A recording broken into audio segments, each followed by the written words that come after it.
Okay. Hello everyone, so this is Amit Ranjan और आज हम दिल्ली यूनिवर्सिटी एमएससी फिजिक्स के कुछ प्रीवियस ईयर्स क्वेश्चन जो उनको हम करने वाले हैं। ठीक है। और आज का जो टॉपिक रहेगा दैट इज मैट्रिसेस। हम यहाँ पे मैट्रिसेस के क्वेश्चन करेंगे। अगर आप लोग कॉम्प्लेक्स नंबर्स के मतलब कॉम्प्लेक्स एनालिसिस के जो प्रीवियस ईयर्स के क्वेश्चन है अगर उनके सोल्यूशन चाहिए, ऊपर आई टैब में मैं लिंक प्रोवाइड कर दूंगा या फिर आपको मतलब सिंपली मेरे चैनल पे जाके आपको वो वीडियो मिल जाएगी। आप आराम से उसको देख के आप क्वेश्चन जो उनको आराम से सॉल्व कर सकते हो।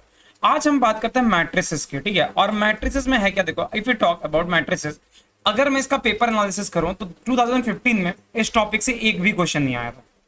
2016 से इस टॉपिक से दो क्वेश्चन आए थे। 2017 में यहां से एक क्वेश्चन आया था। 18 में दो जीरो क्वेश्चन, 19 में एक भी क्वेश्चन नहीं, और 20 में इस टॉपिक से दो क्वेश्चन आए थे।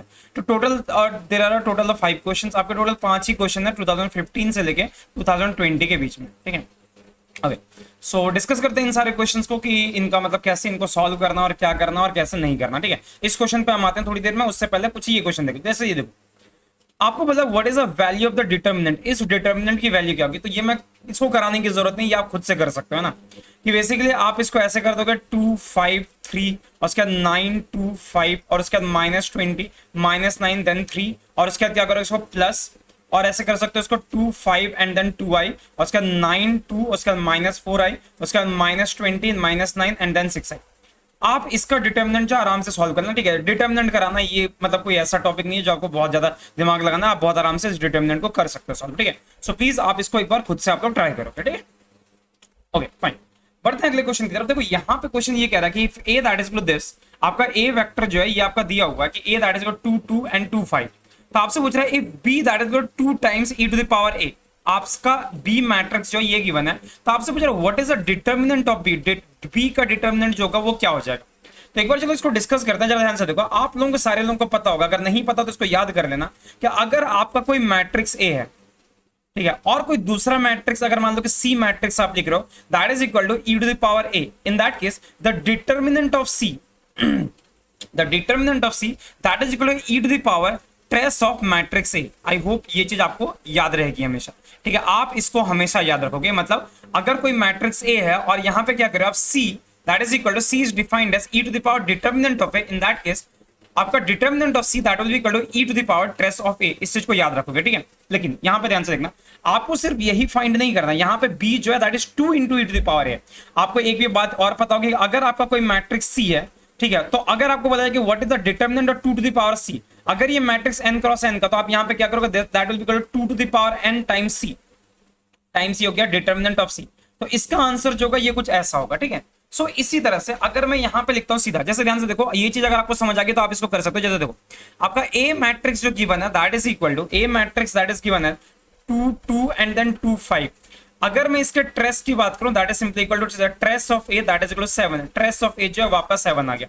अच्छा, अब देखो ध्यान से, आप यहां पे क्या करोगे, इसका मतलब अल्टीमेटली आपका ये जो है c that is equal to e to the power, मतलब b जो है that is equal to 2 into e to the power है। अगर ये है, आप यहाँ पे डिटर्मिनेंट ऑफ b लिख सकते हो that is equal to 2 to the power 2। बोलोगे सर ये कहां से है, तो बेसिकली ये इस पार्ट से है, क्योंकि आपका ये जो मैट्रिक्स है दैट इज ऑफ 2 क्रॉस 2, ये आपके 2 क्रॉस 2 का मैट्रिक्स है। उसके बाद e to the power a का डिटर्मिनेंट क्या होगा, e to the power trace of a, इसका मतलब क्या होगा 4 times e to the power 7। तो ये जो होगा ये आपका आंसर रहेगा। तो द राइट आंसर इज, आपका राइट आंसर हो जाएगा that is 4 into e to the power 7। ए जो रहेगा ये इसका राइट आंसर रहेगा। I hope this part is clear to everyone. अच्छा, अगले क्वेश्चन की तरफ बढ़ते हैं। यहां पे दिया हुआ है 2 of the eigen values of this. देखो ये क्वेश्चन बहुत आराम से कर सकते हो। आपको पता है कि सम ऑफ आइगन वैल्यूज जो होते हैं आपके, sum of eigen values that is equal to, ये आपका हो जाएगा ट्रेस ऑफ ए, और आपका डिटर्मिनेंट ऑफ आइगन, सॉरी आपका डिटर्मिनेंट ऑफ ए जो होता है, determinant of A that is the product of eigen values. ये आपका हो जाएगा प्रोडक्ट ऑफ आइगन वैल्यूज। तो देखो जरा ध्यान से, इसका अगर डिटर्मिनेंट आप कैलकुलेट करते हो दैट इज 0, और अगर इसका ट्रेस आप कैलकुलेट करो दैट इज इक्वल टू, मतलब आप अगर इन मतलब आपके जो एलिमेंट्स हैं, मतलब इनका ट्रेस मतलब सम जो होना चाहिए दैट शुड बी 2, और इनका प्रोडक्ट जो होना चाहिए दैट शुड बी 0। देखो यहाँ पे सम 2 है but the product is not 0, सम 1 है प्रोडक्ट इज नॉट 0, सम जो है दैट इज 3, तो ये तो आपका ऐसे ही गलत है। सम देखो यहाँ पे 2 है and the product is 0। Yes, so the right answer is A. A जो रहेगा ये इस क्वेश्चन का सही आंसर रहेगा। ठीक है। अगला क्वेश्चन है आपका, rank of the following matrix, की ये जो आपका मैट्रिक्स है इसका रैंक जो है वो हम क्या होगा इसका रैंक। ठीक है। तो मैं रैंक थोड़ा सा आपको समझा देता हूं कि देखो रैंक आपको क्या करना है। अगर ये मैट्रिक्स रैंक, इस मैट्रिक्स अगर आपने रैंक फाइंड करना है, सबसे पहला काम क्या करना है आपको, इन दोनों टर्म्स को आपको जीरो करना है।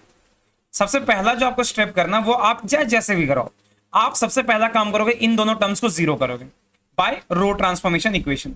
रो ट्रांसफॉर्मेशन से आप इस वाले टर्म को जीरो करोगे। अगर इनको आपने जीरो कर दिया फिर आप देखोगे कि आप इस वाले टर्म को जीरो करोगे। अगर आपने इसको जीरो कर दिया उसके बाद जितने आपके इंडिपेंडेंट नॉन जीरो आपके मतलब नॉन जीरो रोज रहेंगे वही आपका रैंक हो जाएगा। तो आपका इंडिपेंडेंट नॉन जीरो रोज याद रखना इसको, इंडिपेंडेंट नॉन जीरो रोज मतलब क्या हो गया, नॉन जीरो रोज मतलब क्या, आपने ये पूरा परफॉर्म करने के बाद जितने आपके इंडिपेंडेंट नॉन जीरो रोज बचेंगे वही आप इस मैट्रिक्स का रैंक लिखोगे। समझ गए इस बात को? चलो इसको ध्यान से देखते हैं। तो जरा ध्यान से देखो, आप यहाँ पे इसको नए पेज पे करते हैं। जरा ध्यान से देखो, यहाँ पे 151 आपका मैट्रिक्स जो है that is equal to 1 5 and then 1। यहाँ पे जो आपका दैट इज 2 1 1 2 1 1 और यहाँ पे जो दैट इज 3 6 2 आपका ये। अच्छा, सबसे पहला काम मैंने क्या बोला था, इन दोनों टर्म्स को जीरो करना है। तो इनको जीरो करने के लिए आप क्या कर सकते हो, जरा ध्यान से देखो, R3 that tends to R3 minus 3 times R1। Yes, आपका इस दिस माइनस 3 कर दोगे ये आपका जीरो हो जाएगा। एंड यहाँ पे अगर हम करें R2 that tends to R2 minus 2 times R1। Yes, तो इसका मतलब क्या हो गया, आपका पहला टर्म क्या हो गया, दैट इज 1 5 एंड देन 1। ये टर्म आपका जीरो हो जाएगा। दिस विल बी, आप देखो R2 minus 2 time 1 minus 10 right, 1 minus 10 that is equal to minus 9। 1 minus 2 that is equal to minus of 1। यहां से करोगे ये आपका 6 है, याद रखना इसको। That will B, this term will be 0। अगर आप इसको करते हो 6 माइनस 3 टाइम्स R1 मतलब 6 times 6 minus 15 that is equal to, ये अगेन क्या बन जाएगा, minus of 9। I hope this part is okay. ये आपका माइनस ऑफ 9 बन गया। And then 2 minus 3 times R1 मतलब that will be also equal to minus of 1। I hope this part is okay. Yes, अगर ये चीज आप लोगों को समझ आ गई, आप जरा ध्यान से देखो, आपने क्या करना, R3 देखो जरा ध्यान से। अगर आप R3 को ऐसे करते हो, मैंने क्या बोला था, आप इस वाले टर्म को जीरो करना, तो आप क्या करोगे, R3 दैट गोज टू, ये क्या हो जाएगा आपका R3 minus of R2, R3 minus R2। अब जरा इस वाले पार्ट को आप करो, सॉल्व करो, देखो क्या बन जाएगा, 1 5 1 क्योंकि इसमें कोई चेंज नहीं है, 0 माइनस 9 माइनस 1 इसमें भी कोई चेंज नहीं है। इसको अगर सब्ट्रैक्ट करोगे दिस विल बी 0 0 0। तो देखो कितने नॉन जीरो रोज बचे आपके, 2 नॉन जीरो रोज है। There are 2 non zero rows. अगर आपके 2 नॉन जीरो रोज हैं इसका मतलब the rank of this matrix is 2। इस मैट्रिक्स का जो रैंक होगा that will be equal to 2। ये आपका सही आंसर जाएगा। ठीक है, ध्यान रखना इस चीज का। अच्छा, अब आते हैं इस वाले क्वेश्चन पे। ये थोड़ा सा ट्रिकी क्वेश्चन है actually. This question is from tensor, but again tensor के क्वेश्चन है, मैट्रिक्स से बहुत आराम से ये सॉल्व हो जाएगा। विल डू दिस, हम इसको करके देखते हैं। जरा ध्यान से देखो, आपका क्वेश्चन क्या है, आपका गिवन है यहाँ पे CI that is equal to, यहाँ पे क्या दिया हुआ है, 1/2 एप्सिलॉन IJK और यहाँ पे क्या है CJK राइट। यहाँ पर क्या है, that is equal to CJK। यहाँ पे एक चीज आपने याद रखनी है, IJK इनकी वैल्यूज जो है 1 से लेकर 3 तक जाएगी। ठीक है, बिकॉज आपका टेंसर है। ठीक है, इसकी वैल्यू हमेशा 3D में दैट इज 1 2 3, इससे ज्यादा ये कुछ भी नहीं जाएगी।